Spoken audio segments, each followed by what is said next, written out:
Hindi medium academy में आप सभी का स्वागत है। आज इस वीडियो में हम देखेंगे गणित कक्षा 9 की जो एनसीईआरटी प्रश्नावली 8.2 है, इसके प्रश्न 6 का सॉल्यूशन। तो पहले इस प्रश्न को समझ लेते हैं और बाकी के जो चैप्टर्स हैं उनकी वीडियोस के लिंक इस वीडियो के डिस्क्रिप्शन में है, तो वहाँ से आप देख सकते हैं।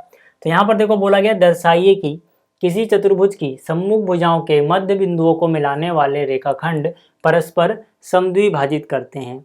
ठीक है, जो यहाँ पे प्रश्न में बोला गया है, अगर मैं आपको फिगर से समझाऊं तो आप ऐसा समझो कि यहाँ पे ये बात कही जा रही है कि अगर अपने पास कोई चतुर्भुज हो, ठीक है, अगर अपने पास कोई चतुर्भुज हो, मान लो इस चतुर्भुज का नाम है ABCD,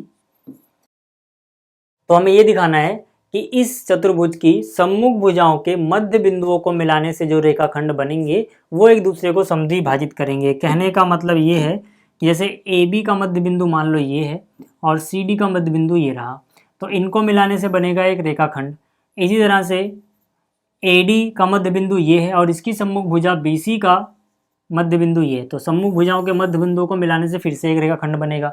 मान लो ये बिंदु O पर काटते हैं एक दूसरे को, तो हमें ये दिखाना है कि ये टुकड़ा इस टुकड़े के बराबर है और ये टुकड़ा इस टुकड़े के बराबर है। कहने का मतलब अगर मैं इसको नाम दे दूं PQRS, तो मुझे दिखाना है SO बराबर QO और RO बराबर PO, तो ये समद्विभाजित हो जाएंगे ना। तो कैसे करेंगे हम इसको, उसके लिए अगर मैं इनको ऐसे जोड़ दूं, मिला दूं, ठीक है, मिलाने के बाद अगर मैं PQRS देखता हूं तो ये भी एक चतुर्भुज बन रहा है।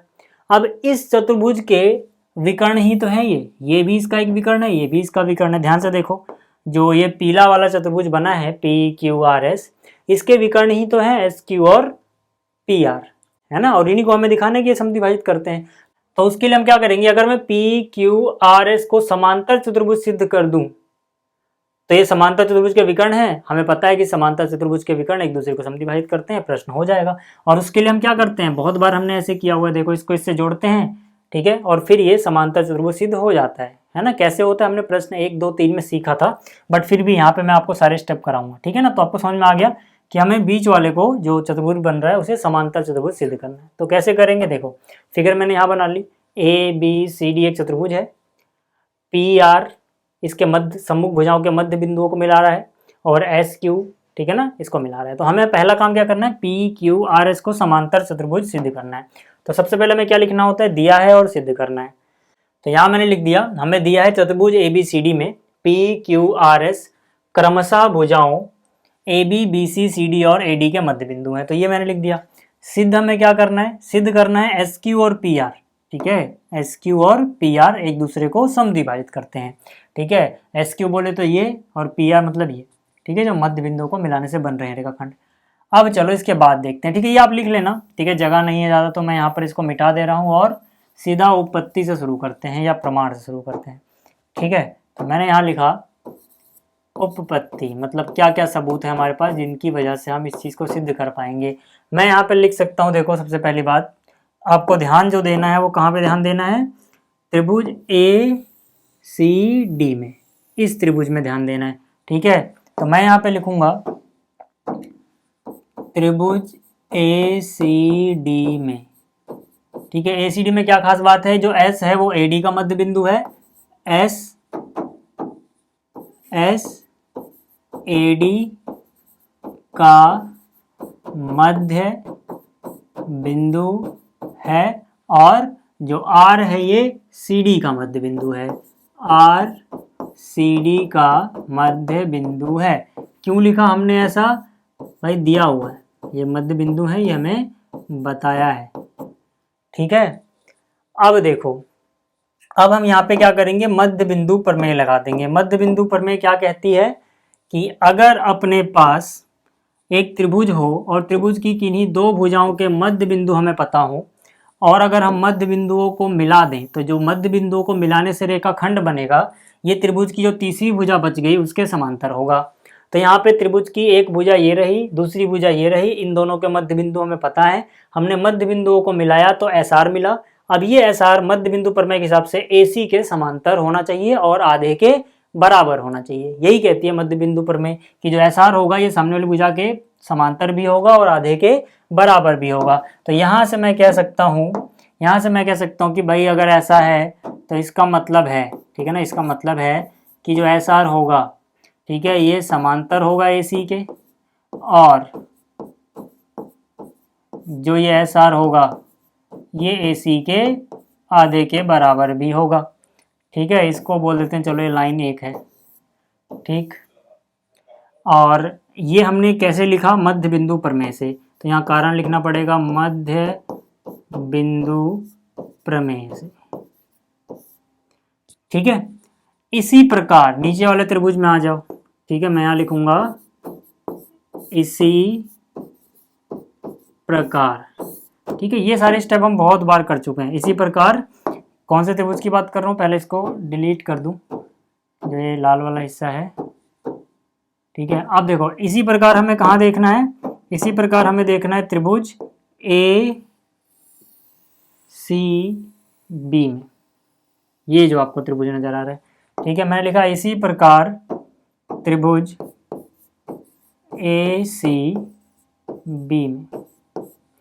देखो इसमें अगर आप देखोगे तो जैसे हमने ऊपर किया सेम चीज यहाँ पर भी हो जाएगी। कैसे, देखो जो P है ये ए बी का मध्य बिंदु है, जो Q है ये बी सी का मध्य बिंदु है। जैसे यहाँ पे मध्य बिंदु थे, तो यहाँ से अगर हम मध्य बिंदुओं को मिलाएंगे तो क्या मिलेगा मुझे, PQ।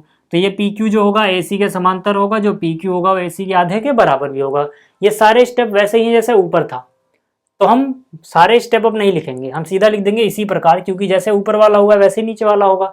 मतलब अगर वैसे ही सारे स्टेप हम अपनाते तो हमें एंड में रिजल्ट क्या मिलता, जैसे यहाँ पे एस आर AC के आधे के बराबर और समांतर था, वैसे ही यहाँ पे PQ AC के आधे के बराबर और समांतर होगा। तो इस बार हम डायरेक्ट रिजल्ट लिख सकते हैं कि भैया इस बार जो PQ है, ठीक है, जो PQ है वो समांतर होगा AC के, और यही PQ AC के आधे के बराबर भी होगा मध्य बिंदु प्रमेय से, है ना, सेम स्टेप है।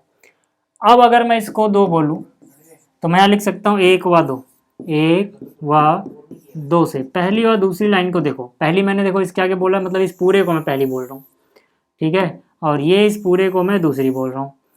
1 व 2 से देखो, पहले इन पे ध्यान दो, इस पे और इस पे क्या नजर आ रहा है, एस आर भी AC के समांतर है, PQ भी AC के समांतर। देखो एस आर भी AC के समांतर है, PQ भी AC के समांतर है, मतलब दोनों ही किसी एक चीज के समांतर है तो आपस में समांतर होंगे, मतलब एस आर PQ के समांतर हो जाएगा। ठीक है, यानी कि यहाँ से हो गया एस आर समांतर PQ। और मैं क्या कह सकता हूँ कि भाई एस आर भी AC का आधा है और PQ भी AC का ही आधा है, मतलब दोनों ही AC/2 के बराबर हैं, तो आपस में भी बराबर होंगे, यानी कि एस आर बराबर हो गया PQ। ठीक है, अब जरा ध्यान से देखना, देखो यहाँ पर ये रहा PQ और ये रहा SR। जो PQ और SR हैं वो आपस में बराबर भी हैं, समांतर भी हैं।